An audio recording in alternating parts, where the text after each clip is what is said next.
Suppose there is an ant. That ant has individual consciousness. Suppose there are two individual ants, then a third ant very naturally emerges. You could call it the collective ant.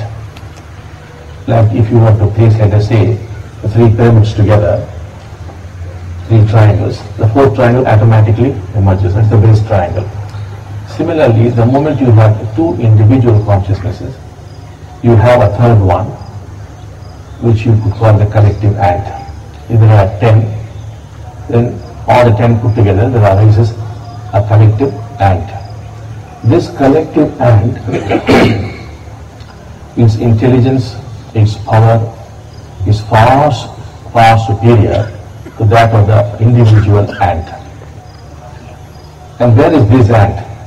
It is everywhere among those 10 ants and nowhere. In other words, it is the Antaryana. Now this collective ant is very protective about the ant species wherever they are in the world. This happens to snakes, this happens to deer, this happens to cattle. We have birds flying down from Siberia to a place called Vedantangal in Tamil Nadu. Now as these birds fly in, there's a particular gentleman there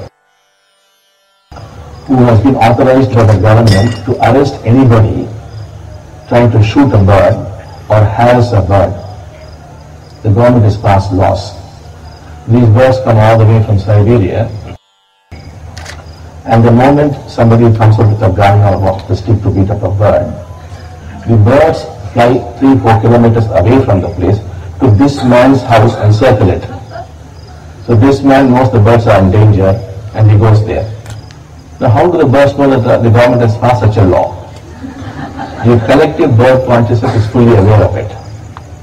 And when they build nests, they build at a particular height depending on what's going to be the rainfall that particular year.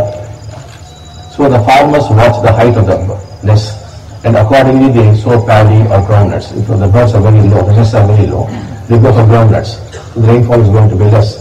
The nests are very high, they go for paddy because rainfall is going to be high. Now not the best people in the world know what's going to be rainfall, but the birds know very much. So we can go into a number of examples where you could deal with the collective consciousness. Like if you take all our campuses, you will find the snakes are very rarely visible and they would not strike anybody. That's because we have done special pujas. We have spoken to the collective snake consciousness that our people here should not be affected, and the agreement is we will not kill them. And that's how it works here. So you have different collective consciousnesses. So the ant collective consciousness is the ant god. The deer collective consciousness is the deer god. The fish god. You have all these people. And whenever you enter into an agreement, you will see it really holds. For rats, you have to enter into an agreement with Ganesha, and the rats won't trouble you. Similarly, there is a collective human consciousness. This is the presence which comes into you. You can call it also God. God is very protective, just like your father and mother.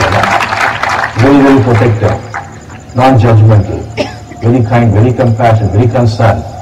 But this collective human consciousness comes into you as the presence.